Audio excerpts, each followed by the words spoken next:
আচ্ছা, পৃথিবীতে এত দামি দামি খাবার থাকে না, আমার এই খাবারটা যে এত পছন্দের জানি না কার কার কাছে এই খাবারটা এতটা পছন্দের। এখন এই ভিডিওটা দেখে অনেকেই বলতে পারেন ইস কচুর ভিডিও, সেটাও শেয়ার করে, কিন্তু আমার কাছে না এইটা খুবই ভালো লাগে, যার জন্য আমি আপনাদের মাঝে শেয়ার করলাম। আপনাদের ভালো না লাগলে এই ভিডিওটা স্কিপ করতে পারেন, জোরে একটা ধাক্কা দিতে পারেন।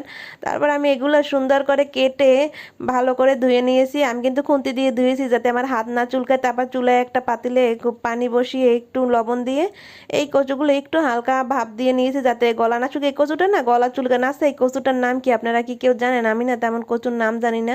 তারপর পানিটা ঝরিয়ে নিলাম। তারপর একটা কড়াইতে আমি পরিমাণ মতো তেল দিয়ে রসুন কুচি, পেঁয়াজ কুচি আর কিছু চিংড়ি মাছ দিলাম। আপনারা চাইলে এখানে কাঁচামরিচ দিয়ে রান্নাটা করতে পারেন। আমি যেহেতু একটু শুকনো মরিচ দেবো তাই কাঁচামরিচটা আর দিলাম না।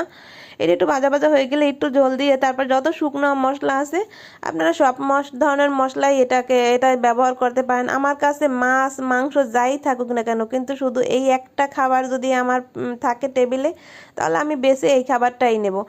ভালো করে একদম দুই কষানি দেওয়া হয়ে গেলে তারপর এটা দেব। আর কোনো কাজ নাই, কোনো ঝোলও দেওয়ার দরকার নাই। এভাবে নেড়ে চেড়ে বেশ কিছুক্ষণ নাড়াচাড়া করলে একদম কচুটা মোমের মতো গলে যায় আর একদম ভাজা ভাজা হয়ে যায়, এই যে দেখেন। তারপর উঠানোর আগাখানে আমি 2 ছড়া তেঁতুল দিয়েছি, কারণ আমার একটু টক টক ভালো লাগে। ভাতের প্লেটে একটু টক টক হালকা টক থাকে, যার জন্য আমি কচু মানে এটা জানি না গলে তেঁতুলটা, তার জন্য উঠানোর আগে দিয়েছিলাম। আর একটু ধনেপাতাও দিলাম। দেখেন কেমন লাগলো ভিডিওটা, সেটাও সবাই জানাবেন। আল্লাহ হাফেজ। এটা কার কার পছন্দের খাবার সেটা